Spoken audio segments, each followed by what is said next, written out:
Gaya na yung loob mo sa kanya, na-open mo na sa kanya lahat-lahat, nakwento mo na sa kanya lahat-lahat, and then boom, okay na. Sasabihin niya na, diba? Ganun yun. So, tutorial pa ba kung paano? Hindi na, shinare ko lang. Sasabihin mo pa lang na patapos na siya. Pero ganun yung parang mabilis lang. Naka-encounter ako ng ganyan dati. Yung boses pa lang, sabihin niya, okay na. Ganyan. Bitin, kahit ganun lang, diba? Talaga, huwag niyong bibitawan yung mga partner na hindi tapos. Dito na nakakilala ko. Charot, huwag niyong bibitawan na nakahangir siya, bay. Alam niyo yun, nakahangir siya, hinangir mo siya. Kumbaga, ikaw tapos na dahil nakarinig ka ng ungol niya, pero siya, wala. Natuyo na lang yung sabaw niya. Charot. Normal na yun na ginagawa ngayon. Normal yun nasa pag-partner. Pero kung hindi kayo mag-partner o hindi kayo magkakilala, diba, lahat naman ata siguro nag-start lang sa paghanga, pag-idolize, or ano bang ibang tawag dyan?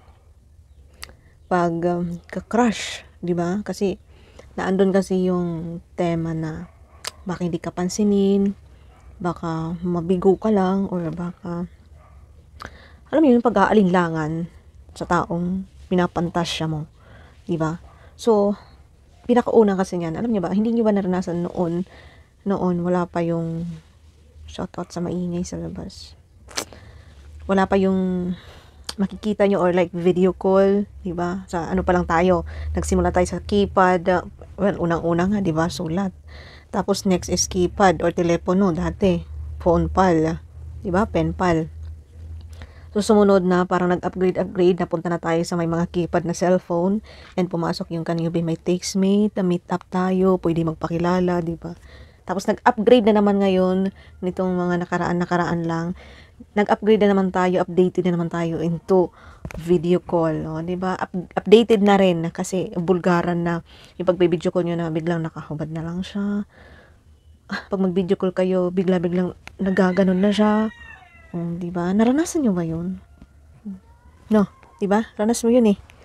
And which is yung ngayon medyo nagiging worst. Yung palala ng palala. Kasi video call, and then marami na yung pumasok. Kahit hindi mo girlfriend, kahit hindi mo asawa, kahit ano lang bigla, 'di ba? Nagiging close kayo. Doon na kayo nagkakaroon ng oportunidad para makasira ng ibang pamilya, ng ibang magkarelasyon. Ayun na nga. At doon na pumapasok yung ganyang mga bagay na magkakaroon kayo ng video call, through video call, pagpapainit-init. Paano nga ba nangyayari yun? Kasalanan lahat to ng teknolohiya eh. Charot.